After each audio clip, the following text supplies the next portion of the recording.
Hey everyone, I'm Ben, and in this video we're going to be covering Law 4 of the 48 Laws of Power. Always say less than necessary. It's a very simple concept, but it's actually incredibly powerful as you apply it throughout your life. So Law 4 is about the power of silence and what this actually brings to you when you employ it.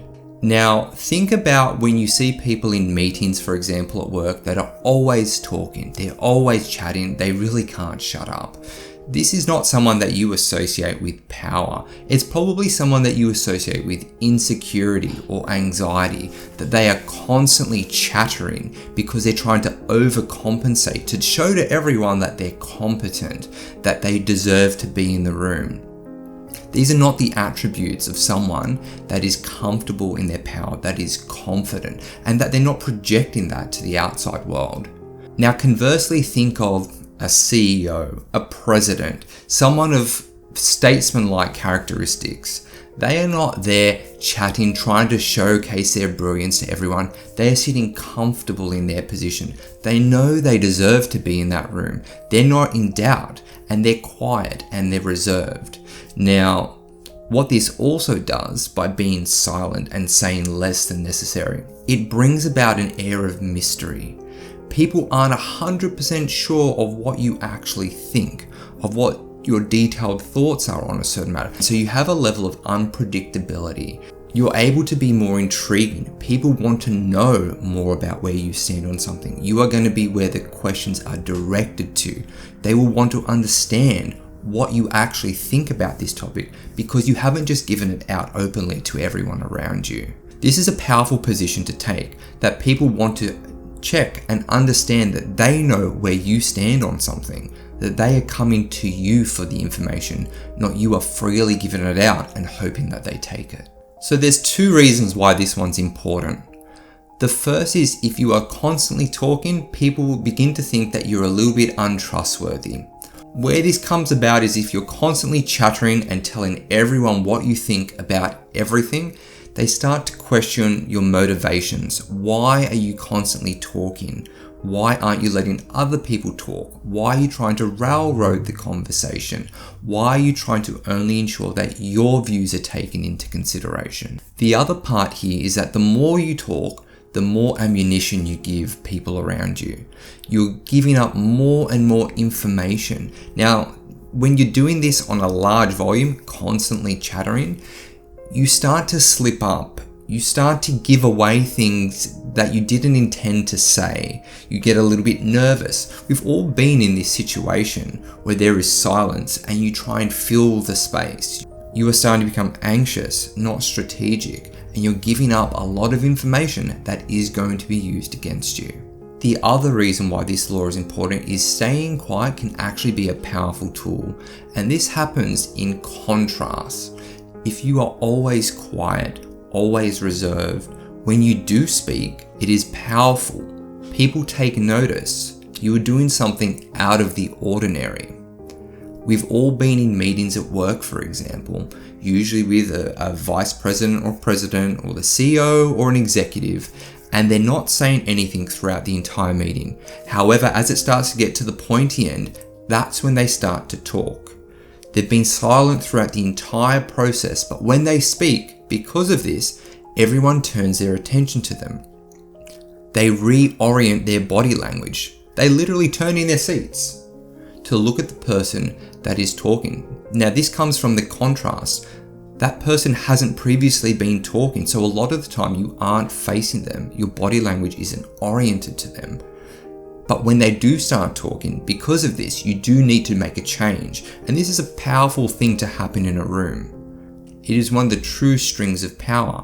One person starts talking and now contributing to a conversation, and it physically reorients every other person in the room.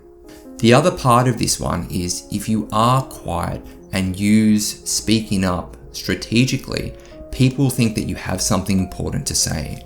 They will know that you've been quiet throughout the entire meeting, or you have a reputation for not saying a lot, but when you do say things, they are important and powerful. You're not always saying every idea that comes into your head. You're saying something when it's important and meaningful, and it has something valuable to contribute to the conversation. That's the reputation you want. Strategic, important, powerful, not constantly talking. Now, there are 3 key ways to apply this law. The first is listen more than you speak. This is really about the power of silence, but related to this, the power of listening. When you are not talking, other people are talking, and they are providing you information. Information around what they think on a particular topic, around what their motives and goals are. They're giving you information. This is very, very important when you play power games. You want to understand as much about your opponents, your allies, anyone else in the room. You want to soak up this information. It's important. It will give you valuable insights on what they think and feel about a particular thing, but it will also give you information on what value these people have, both in terms of the information that they contain, the decisions that they make, but also potential future alliances or future situations in which they may become a roadblock or an enemy. You need to listen up and soak up. All the information you need to make your moves is out there. You just need to listen more than you speak and soak up all that free information. The second point here is being deliberate with your words. So what this really means is you want to be selective about what you say and how you say it. If you are choosing to always say less than necessary, when you do speak, you want to be economical with your words. You want to be precise and concise. What this will usually mean is being very thoughtful and planning what you are going to say. You don't want to get your time to speak and then just ramble or not really have something important to say. You want to be thoughtful and have planned out why you're saying what you're saying, what the point of it is, and why it is relevant to everyone else in the room. As you are sitting there listening, plan also what you're going to say, how you're going to say it, and when you're going to say it. You just don't want to be adding information to the conversation. You want to be either directing an action, directing an outcome, what the next steps are, or what the decision should actually be. Just don't throw your words in there for the sake of doing it. Be deliberate. Try to guide the conversation to an outcome and use your words to do this. The third point is leaving things unsaid. Now, what this really means is that it is not always important to give complete details on the things that you are saying. You want to leave some gaps for people to fill with their own ideas. What this does is it adds a little bit of mystery and vagueness around where you sit on positions. It will come across as, I don't really know what Bob thinks about this. I think he's supportive, but I'm not really sure where he sits on the details. The power in this is that people are going to be thinking, what does Bob actually think about this thing? I need to go speak with him. It draws people to you because they're not 100% sure on where you stand. Now, another application of this point is in negotiations. There is a concept called sitting in the back of your chair. And what this means is sometimes you should just let silence hang. It's a very powerful strategy to use in negotiations. When someone is negotiating with you and offers a point, sit back. Don't say anything for a couple of beats. What usually happens is the person that's made the point starts getting uncomfortable.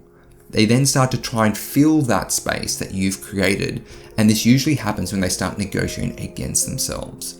They say that they want to offer $2 million for something, and you think that's ridiculously low, but you just sit back in your chair and you create that gap. They start getting uncomfortable and they lean into it. Well, you know what, maybe 2 million is enough. Maybe I can go to 2.2, but that's enough. The people, they start negotiating against themselves because of the space that you've created makes them feel uncomfortable. They've started to jump to their own conclusions that what they've initially said is not acceptable, and they start hedging against it. This is the power of leaving things unsaid. You create mystery and vagueness on where you stand, and people will either try and fill that space with their own ideas, or they will come to you, putting you in a very powerful position. So to wrap this one up, Law 4 is all around the power of silence. Now, why it's important is when you say too much, you appear untrustworthy. But when you say less than what's required, you do appear powerful, you are mysterious, and people are drawn to you to understand more about what you think. Now, the way in which you apply this is you need to listen more than you speak. You need to be deliberate with the words that you choose to use, and you need to start leaving things unsaid. Fill the back of the chair. Create gaps where people will either pour their insecurities in and give you more information, or they will come to you to find out more information on where you really stand with something. So guys, if you liked the video, please hit like and subscribe and leave a comment below, and I'll see you next time.